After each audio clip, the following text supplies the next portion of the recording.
नमस्कार विद्यार्थियों। नवोदय विद्यालय कक्षा 6 प्रवेश परीक्षा की तैयारी करने वाले सभी विद्यार्थियों का हार्दिक स्वागत और अभिनंदन। विद्यार्थियों, आज हम बात करेंगे हिंदी भाषा योग्यता परीक्षा की, यानी कि भाषा परीक्षण जो हिंदी के अंदर आपके 100 में से 25 अंक का और 80 में से 20% इस भाषा परीक्षण से आते हैं। और प्रश्न पत्र के अंदर अनुच्छेद होते हैं और अनुच्छेद में से प्रश्न पूछे जाते हैं।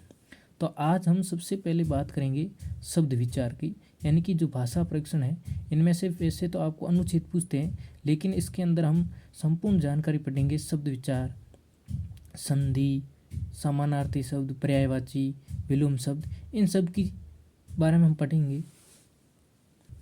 इन सब के बारे में जानकारी लेना बहुत ज़रूरी है, क्योंकि अनुच्छेद में से किसी भी शब्द के बारे में या किसी भी वाक्य के बारे में पूछा जा सकता है कि इनका ये शब्द तत्सम है या तद्भव है, देशज है, इनमें कौन सी संधि है, इनका विलोम शब्द क्या है, या इसका इनमें से कौन सा पर्यायवाची शब्द है। ऐसे प्रश्न अनुच्छेद में से पूछ लेते। इसलिए हमको सबसे पहले शब्द विचार, तत्सम, तद्भव, देशज, संधि, पर्यायवाची शब्द, विलोम शब्द, इन सब के बारे में जानकारी लेना बहुत ज़रूरी है। अन्यथा अपने एक दो प्रश्न इसमें से पूछ लेते हैं, जो कि गलत होने के ज़्यादा चांस रहते हैं। तो आज हम इस वीडियो के अंदर सबसे पहले बात करेंगे शब्द विचार। और शब्द विचार के अंदर यानी कि सबसे पहले पढ़ेंगे कि शब्द क्या है। तो शब्द के बारे में अगर हम बात करें तो एक या एक से अधिक वर्णों के सार्थक मेल से शब्द बनता है। यानी कि एक हो या एक से अधिक जो वर्ण होते हैं उन वर्णों के मेल करने से अपन के शब्द बन जाता है। जैसे कि अगर हम बात करें, एक क वर्ण है और एक म वर्ण है और एक ल वर्ण है, ये तीन क्या है? वर्ण है। तो इसके अंदर अगर हम इन तीनों का मेल करा देते हैं, तीनों के मेल कराने से शब्द बनेगा कमल। क्या बनेगा? कमल। तो एक या एक से अधिक वर्णों की मेल का जो सार्थक मेल है उनको शब्द कहा जाता है। शब्दों को मुख्यतः 4 भागों के अंदर बांटा गया है। तो इसके अंदर शब्दों को 4 भागों के अंदर बांटा गया है, यानी कि तत्सम शब्द, तद्भव शब्द, देशज और विदेशी। इन शब्दों को पढ़ने का हमको इसलिए पढ़ना पड़ रहा है क्योंकि अनुच्छेद में से किसी भी शब्द को दे दिया जाता है और फिर पूछ लेते हैं कि इनमें से कौन सा शब्द तत्सम है या कौन सा तद्भव या कौन सा देशज या कौन सा शब्द विदेशी है। इसलिए हमको इन शब्दों के 4 भागों को पढ़ना बहुत ज़रूरी है। एक आता सवाल इसमें से पूछ लिया जाता है।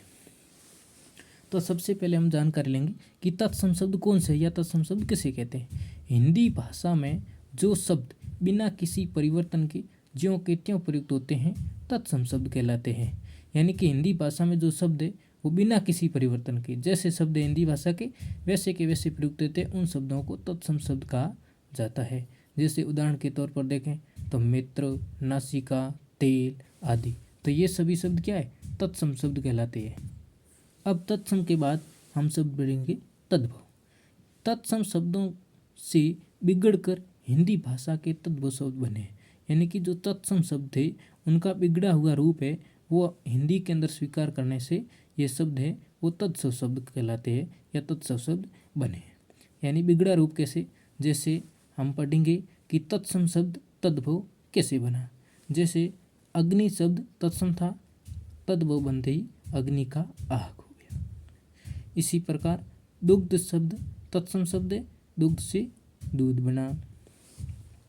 उसी प्रकार कृषक शब्द तत्सम है, तद्भव किसान बना। उसी के साथ हस्त शब्द है तत्सम और तद्भव हाथ। दधी शब्द तत्सम है और तद्भव बनते ही दही बन गया। रात्रि शब्द तत्सम शब्द है, तद्भव रात। दंत शब्द तत्सम है, दांत, तद्भव बन गया। तो इसी प्रकार से जो तत्सम शब्द थे वो बिगड़े हुए रूप में हिंदी में प्रयोग हुए। अग्नि से आग, दुग्ध से दूध, ये हिंदी भाषा में प्रयोग करने से तद्भव कहलाते हैं। ये सभी शब्द तद्भव कहलाते हैं, यानी तत्सम का बिगड़ा हुआ रूप। आगे हम बात करेंगे कि देश शब्द कौन से हैं। जो शब्द किसी क्षेत्र विशेष से हिंदी में आ गए हैं देश शब्द कहलाते हैं। यानी किसी क्षेत्र विशेष में ज़्यादा प्रयुक्त होते हैं और इनको हिंदी के अंदर हम बोलने लग गए हैं तो उन्हीं शब्दों को क्या कहते हैं? देश शब्द कहलाते हैं। जैसे झंझट, फावड़ा, डिबिया। ये किसी क्षेत्र विशेष की जो भाषा थी, बोली थी, उन विशेष में बोला जाता था, लेकिन धीरे धीरे इनको हिंदी में बोलने लगे तो ये शब्द देशज शब्द कहलाते हैं।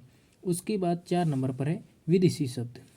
विदेशी भाषाओं से लिए गए शब्द विदेशी शब्द कहलाते हैं। यानी विदेशी से शब्द से ही पता लगता है कि यानी कि विदेशी जो भाषा जितने भी थे उनके शब्द थे, लेकिन धीरे धीरे हिंदी भाषा के अंदर प्रयुक्त होने लगे तो ये सभी के सभी शब्द क्या कहलाए, विदेशी शब्द कहलाते हैं।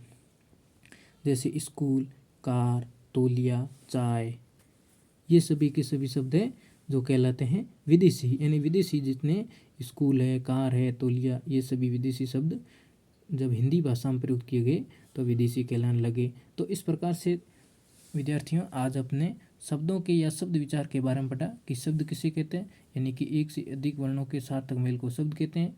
और शब्दों को 4 भागों में बांटा गया, तत्सम, तद्भव, देशज।